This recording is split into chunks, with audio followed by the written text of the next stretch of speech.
My name is Rachel Morgan, and the morning I walked into court, I knew everyone had already decided I was guilty. I stood alone at the defendant's table. No expensive lawyer, no powerful connections, just one folder containing everything I had left. Across the courtroom, my former business partner, Vanessa Reed, sat beside her attorney. She looked at me and smiled. Then she whispered loudly enough for everyone nearby to hear. "You really came here without a lawyer?" A few people laughed. I kept my eyes on the judge's empty chair. Vanessa leaned back. "This is going to be embarrassing for you." I didn't answer. She was suing me for $620,000, claiming I had stolen money from our company and secretly transferred it into another account. It sounded convincing, except it wasn't true. The problem was that Vanessa had documents. I had the truth, and the truth doesn't always look impressive when you're sitting in a courtroom alone. The bailiff called everyone to stand. The judge entered. I lowered my eyes. Then I heard the judge take her seat. "Good morning." Something about her voice made me look up. She was an older woman with silver hair and an expression that immediately commanded the room. She opened the case file. Her eyes moved across the pages. Then she stopped. She looked at me, not at my attorney. There wasn't one. She looked directly at me. Her expression changed. Then she said 4 words. "Good morning, Colonel Morgan." The courtroom went silent. Vanessa's smile disappeared. I stared at the judge. She knew my military rank, a rank I had never mentioned in the lawsuit, a rank I had kept completely private since leaving the service. Vanessa slowly turned toward me. "Colonel?" The judge closed the file. "Rachel, please come forward." I stood. As I walked toward the bench, the judge looked at Vanessa. "You may want to reconsider how you address this woman." Vanessa's face went pale, because suddenly I realized something. The judge didn't recognize me from the lawsuit. She knew me from somewhere else. And whatever happened between us had apparently happened long before Vanessa ever entered my life. If you're enjoying this story, subscribe to Public Evidence for more emotional courtroom stories, hidden identities, unexpected twists, and powerful moments of justice. And tell me in the comments, what country are you watching from? The judge leaned toward me, then quietly said something that changed the entire case. "Your mission 12 years ago saved my son's life." I followed the judge to her chambers after the first hearing. She closed the door. Then she looked at me. "You probably don't remember my son." I shook my head. "Tell me." Her expression softened. "His name was Daniel. 12 years ago, he was serving overseas when his unit disappeared during an evacuation mission. We had lost contact with them. I remembered. That mission had been classified. Only a few officers knew what had actually happened. I had been one of them."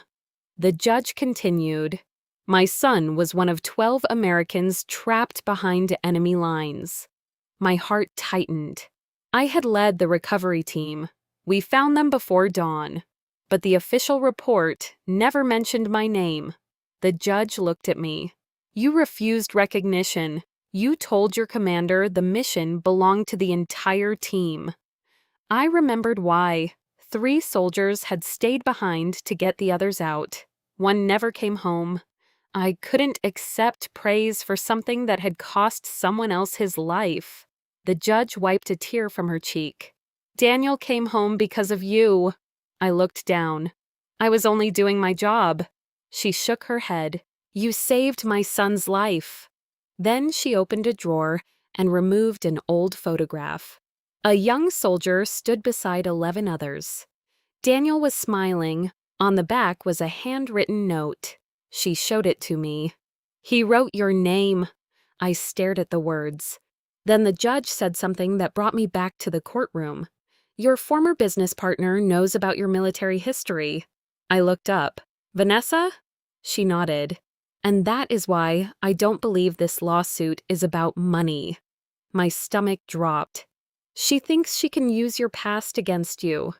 Before I could respond, the judge placed another document in front of me. It was one of the financial records from Vanessa's lawsuit. But there was something hidden in the transaction history. A payment had been made from Vanessa's company account to a private investigator.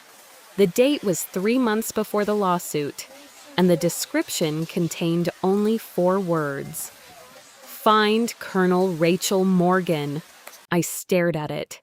Vanessa hadn't discovered my military identity by accident. She had been searching for me. And suddenly, the lawsuit looked less like an accusation. It looked like a trap. I returned to the courtroom with the document in my hand. Vanessa was already sitting at her table. She looked confident again. Then she saw the paper. Her expression changed. The judge entered and asked everyone to sit.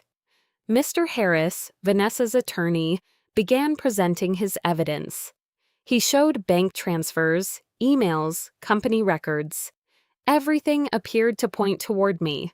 Then he looked at the judge. Our client is asking for full repayment and damages. The judge turned toward me. Colonel Morgan, do you have anything to say? I stood. Yes. I placed Vanessa's investigator payment on the table. 3 months before this lawsuit, Vanessa paid someone to investigate my military history. The courtroom became quiet. Vanessa immediately stood. That has nothing to do with the case. I looked at her. Then why did you need to find me? She didn't answer. The judge examined the document. Then she asked the clerk to display the company's complete financial records. A screen appeared. The judge compared the transfers with the documents submitted by Vanessa's attorney. Something didn't match. Several payments had been altered. The original amounts were different. Someone had removed transactions from the records. Mr. Harris stared at the screen. I didn't know about these changes. Vanessa turned toward him. Stop talking. The judge looked at her. You may want to choose your next words carefully. Then another document appeared. It was a private message between Vanessa and the investigator. The message said, find something from Colonel Morgan's military career that can destroy.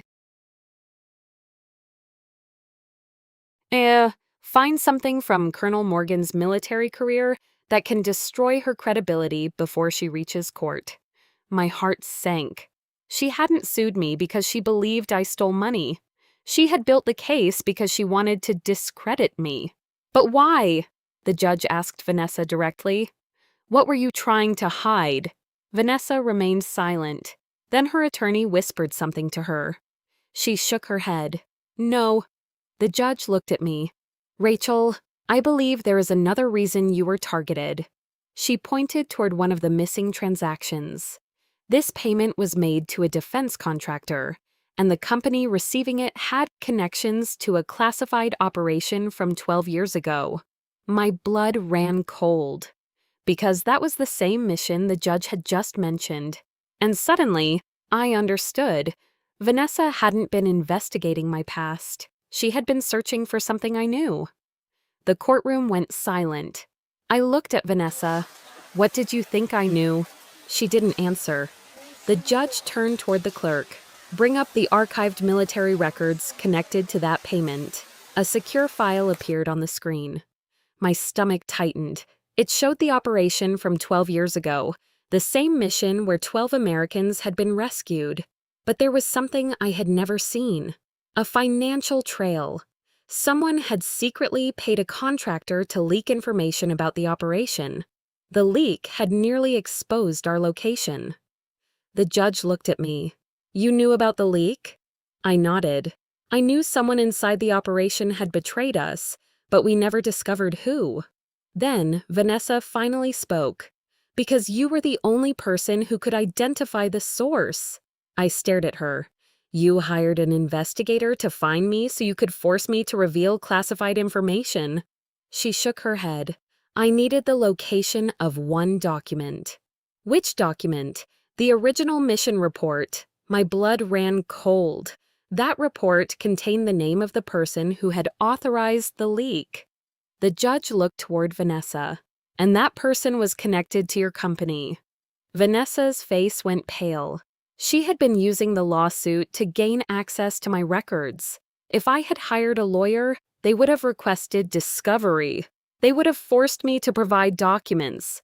But I had walked into court alone, and that mistake had accidentally protected me. The judge looked at Vanessa's attorney. Your client has committed fraud, attempted to manipulate evidence, and appears to have used this lawsuit to obtain protected information. The attorney immediately stood. Your Honor, I was not aware of any of this. The judge nodded. Then you should reconsider your representation. Vanessa looked at me. You don't understand. I leaned closer. I understand enough. She whispered that the person behind everything would destroy both of us. Then the courtroom doors opened. 2 federal investigators entered. One walked directly toward Vanessa. Ms. Reed, you're being detained for questioning. Vanessa looked at the judge, then at me. The judge remained calm. The case against Colonel Morgan is dismissed. I stood there in silence. For weeks, Vanessa had tried to make me look like a criminal. Now, everyone in the courtroom knew the truth. But as the investigators escorted her away, one of them stopped beside me. Colonel, we found the original report. I looked at him. Where? He handed me a photograph. My former commanding officer was standing beside the person who had funded the leak. And I knew both names. The photograph showed my former commanding officer standing beside Vanessa's father. I stared at it. My former commander had been the one person I trusted most during that mission.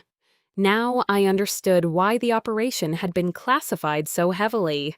He had betrayed us. The federal investigator handed me the original report. Your name is listed as the officer who discovered the breach. I looked at the final page.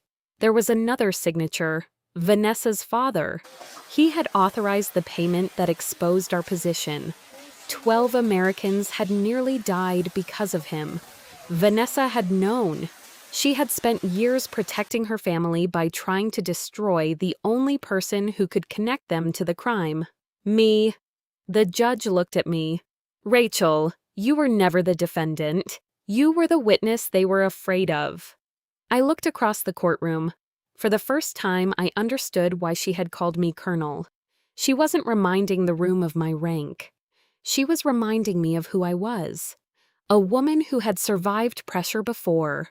A woman who had protected 12 people when everyone else was afraid.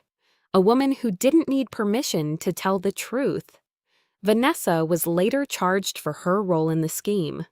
The investigation into her father and my former commander continued. The lawsuit against me was dismissed completely. Months later, I returned to the same courthouse. The judge saw me walking through the doors. She smiled. Good morning, Colonel. I smiled back. Good morning, Your Honor. She laughed. Then she told me something I would never forget. My son still talks about the woman who brought him home. I looked down. I only did my job. She shook her head. No, Rachel. You did what most people are afraid to do. You stood up when it would have been easier to stay silent. I left the courthouse that day without a lawyer, without fear, and without the burden I had carried for years. Vanessa had tried to turn my past into a weapon. Instead, my past became the evidence that finally exposed her. And I learned something I wish I had understood sooner.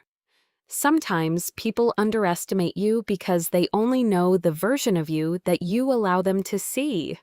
They don't know what you survived. They don't know who you protected. And they certainly don't know what you're capable of when the truth finally matters. If you enjoyed this story, subscribe to Public Evidence for more emotional courtroom stories, hidden identities, military secrets, betrayal, and unexpected justice. And tell me in the comments, what country are you watching from? Because sometimes the person everyone mocks is the person who has already survived what they could never imagine.